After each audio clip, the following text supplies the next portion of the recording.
Salam alaikum. Je voudrais revenir une dernière fois et après, Inch'Allah, on passe à autre chose, on revient plus là-dessus.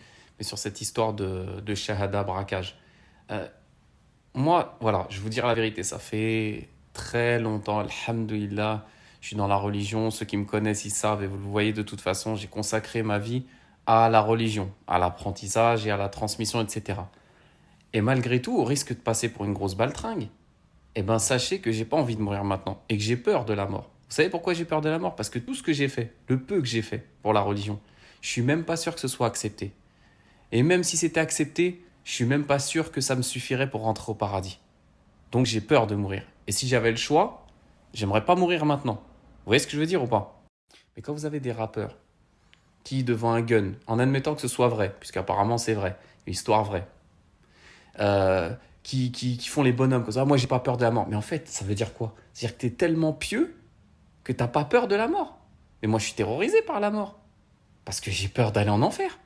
Et les compagnons, ils étaient terrorisés aussi par... Ils avaient peur de la mort. Pas de la mort en tant que telle, mais de ce qui va suivre après la mort. Donc je me dis, quel niveau d'orgueil... Vraiment, ça me touche. Ça me touche. Je me dis, quel niveau d'orgueil il faut atteindre pour pouvoir dire, j'ai pas peur de la mort, vas-y, tue-moi. Vas-y. Ashhadu an la ilaha illa et tue-moi.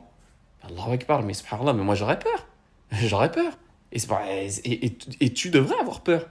Voilà, malgré ce que nous on fait pour la religion, on vit pour la religion, on n'est même pas sûr d'aller au paradis. Même le prophète, sallallahu alayhi wa sallam, qu'est-ce qu'il a dit? Il a dit, Ana Rasulullah wa lam adri ma yuf'alu bih.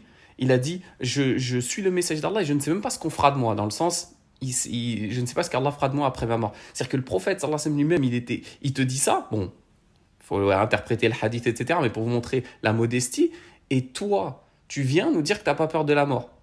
Vous comprenez où je vais en venir? C'est un degré d'orgueil phénoménal. On devrait être tous terrorisés par la mort, et surtout ces gens-là, qui, d'apparence du moins, sont loin de la religion. Après, dans le privé, on ne sait pas. En tout cas, dans l'apparence, c'est des gens qui sont loin de la religion. Bon, peut-être moins ce rappeur-là que les autres, mais je parle en général, hein, je ne parle pas de lui en particulier.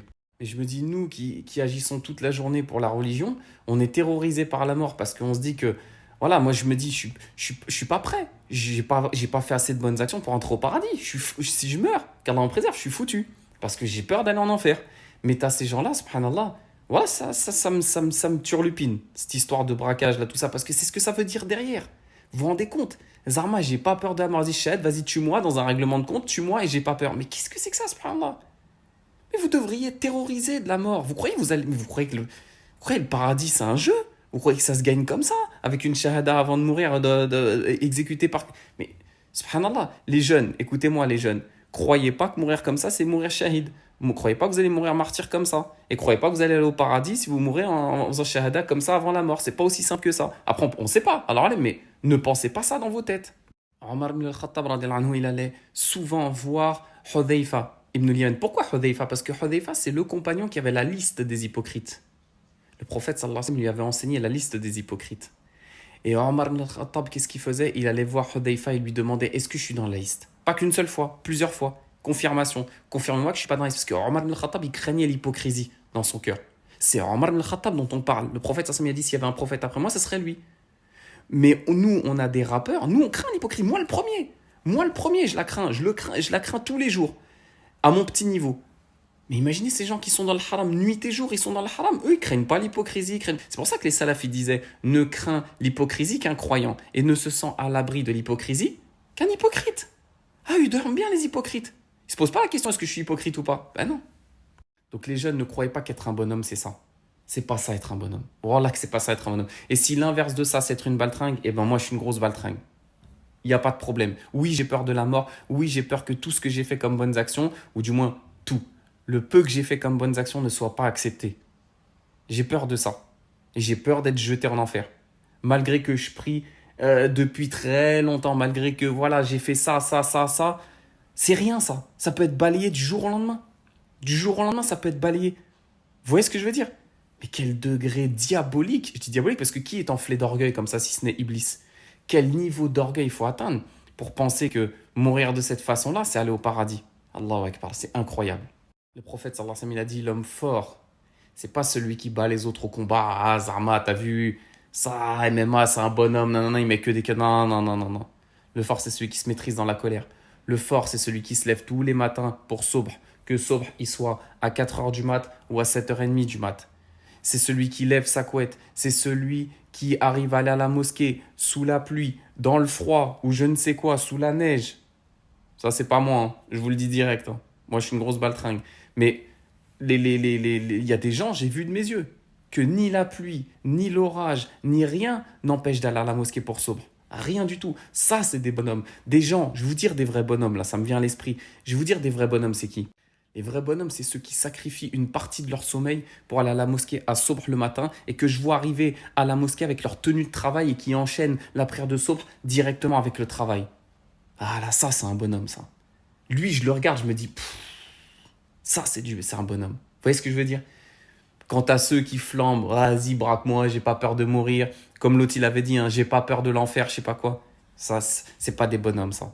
Voilà, c'est des bonhommes ici sur les réseaux sociaux. Et même si ça l'était dans la vraie vie, même si c'est des bonhommes dans la vraie vie, le jour du jugement, le plus grand bonhomme, le plus grand des grands, même le diable, il va se désavouer le jour du jugement de tous ceux qui l'ont suivi. Et vous croyez que ces gens-là, ils vont vous défendre? Les prophètes eux-mêmes se renverront la balle le jour du jugement. Vous connaissez le hadith, il est connu.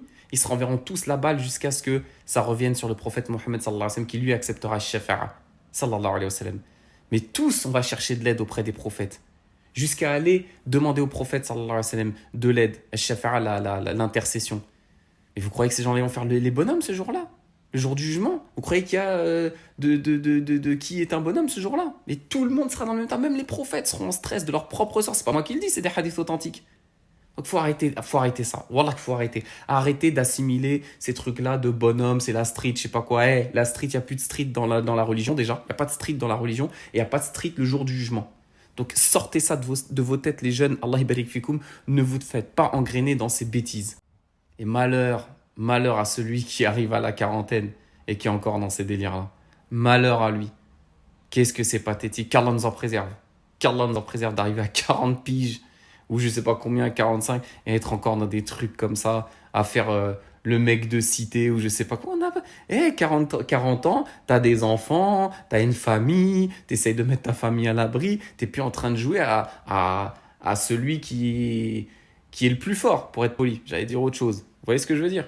Non, soyez des bonhommes à la mosquée. Soyez des bonhommes. Qui a appris combien de sourates du Coran? Soyez des bonhommes. Allez étudier la science. Soyez des bonhommes. Transmettez la science. Soyez des bonhommes avec vos femmes. 50-50. On fait 50-50 sur le loyer. Moi, je suis un bonhomme. Hein. Dehors, tout le monde me respecte. Là, tu rentres chez toi et tu demandes 50% du loyer à ta femme. T'es un bonhomme, toi? Bien sûr. Même dans les divorces, c'est plus des bonhommes. Oui, dehors, on les respecte, tout ça. Oui, ça se tape, ils sont là, nanana. Et il est même pas capable de répudier. Oui, je répète, je radote. Hein. Il est même pas capable de répudier sa femme. C'est un bonhomme, ça. Pour terminer, comme Vincent Souleyman l'a dit, comme Mahdi l'a dit, comme Nader l'a dit, comme trop l'ont dit. On est trop à l'avoir dit, mais on le répète. Il faut qu'on distingue, il faut qu'on sorte la street du din. Ça n'a rien à voir, ça se mélange pas. D'accord? Il faut sortir cette mentalité de cité du din. Être un bonhomme dans le din, c'est pas être un bonhomme à la cité. C'est pas ça. C'est pas ça. C'est faux. Le prophète sallam, il n'a jamais hagarde personne. Mais de nos jours, le plus gros bonhomme, c'est qui? C'est celui qui hagarde les gens. Celui qui, soi-disant, n'a pas peur de la mort, qui roule à 250 sur l'autoroute, sans les mains, ou je sais pas quoi. C'est un bonhomme. D'où le prophète sallam a fait ça? D'où les compagnons ils ont fait ça? Et pourtant, c'était des vrais hommes. Des vrais. Vous voyez ce que je veux dire? Pourquoi? Parce qu'on a inversé complètement. Maintenant, c'est la bêtise qui passe pour être un bonhomme, c'est être bête en fait de nos jours. Tout ça, voilà. Conclusion, être un bonhomme pour vous, c'est être bête. Donc il faut sortir ça de nos têtes. Évidemment. En tête de liste, des compagnons. Des compagnons. Des vaillants, des héros. Des bonhommes. Des bonhommes. On a des bonhommes, on a des généreux, on a. Enfin, tout en même temps en fait, mais on a des exemples. Les compagnons, c'est des exemples.